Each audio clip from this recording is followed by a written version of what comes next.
बच्चों, पिछले वीडियो में हमने हिंदी व्याकरण में पढ़े थे भाषा और व्याकरण। हिंदी व्याकरण में भाषा और व्याकरण पढ़े थे और इसमें भाषा को परिभाषित किया गया था। फिर भाषा के रूप यानी भाषा कितने प्रकार के होते हैं पढ़े थे। आज हम पढ़ेंगे अन्य भाषाएं, लिपि और व्याकरण। अब अन्य भाषाएं यानी कि अलग अलग देशों की अलग अलग भाषाएं होती हैं। जैसे अब इसके लिए मैंने यहाँ लिख दिया है स्थान और भाषाएं। फ्रांस का भाषा है फ्रेंच, जापान का है जापानी और चीन का है चीनी। अब उसके बाद लिपि। लिपि में हम जानेंगे भाषा के लिखने के ढंग को लिपि कहते हैं। भाषा को लिखने के ढंग को लिपि कहते हैं। तो यहाँ हम लिख दिए भाषा और यहाँ लिखे लिपि। हिंदी और गुजराती जो है वो देवनागरी भाषा में लिखाती है। पंजाबी जो है वो गुरुमुखी में लिखाती है और बंगला जो है वो बंगाली में। अब इसको विस्तृत रूप से जानने के लिए हम किताब देखते हैं। अब हम किताब के माध्यम से यह जानेंगे अलग अलग देशों में बोली जाने वाली अलग अलग भाषाएं। संसार में बहुत सी भाषाएं बोली, पढ़ी और लिखी जाती हैं। सभी देशों की अपनी अपनी भाषाएं हैं। जैसे फ्रांस में फ्रेंच, जर्मनी में जर्मन, जापान में जापानी, चीन में चीनी आदि भाषाएं बोली जाती हैं। इस प्रकार भारत की राजभाषा और राष्ट्रभाषा दोनों हिंदी है। यहाँ अधिकांश लोग हिंदी भाषा का ही प्रयोग करते हैं और अंग्रेजी अंतर्राष्ट्रीय भाषा है। अब तो हम ये समझा चुके थे कि सब देशों का अपना अपना भाषा होता है, अपना अपना बोली होता है। अब भारत का राजभाषा और राष्ट्रभाषा यानी कि जिस देश में सभी राज्यों में अधिकतर जो बोली जाती है उसे राष्ट्रभाषा कहते हैं और इसे राजभाषा भी कहा जाता है क्योंकि ये सभी राज्यों में भी बोली जाती हैं, सभी जगहों पर बोली जाती हैं। और अंग्रेजी अंतर्राष्ट्रीय भाषा है। सभी देशों में बोली जाने वाली भाषा जो है वो अंग्रेजी है, इसलिए इसे अंतर्राष्ट्रीय भाषा कहेंगे। लिपि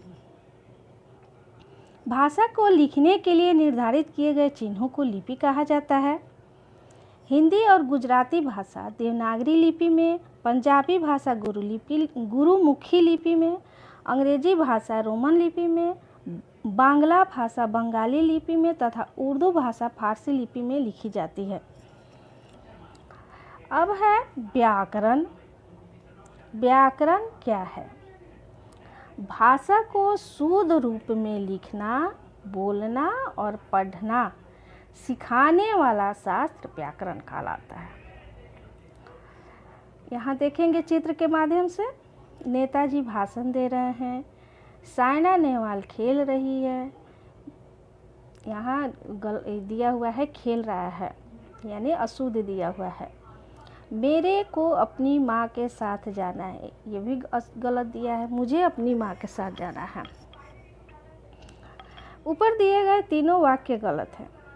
नेताजी भाषण दे रही है, दे रही नहीं होगा, दे रहे हैं, गलत वाक्य है क्योंकि नेताजी एक पुरुष है, इसलिए शुद्ध वाक्य होगा नेताजी भाषण दे रहे हैं। दूसरे वाक्य में साइना नेहवाल एक लड़की है, इसलिए शुद्ध वाक्य होगा साइना नेहवाल खेल रही है। तीसरे वाक्य में मेरे को और अपने शब्दों को प्रयोग गलत हुआ, इसलिए शुद्ध वाक्य होगा मुझे माँ के साथ जाना है। वाक्य के शुद्ध अथवा अशुद्ध होने का पता कैसे चलता है? इसका पता हमें व्याकरण से चलता है। व्याकरण के द्वारा वाक्यों के शुद्ध अथवा अशुद्ध होने का पता चलता है।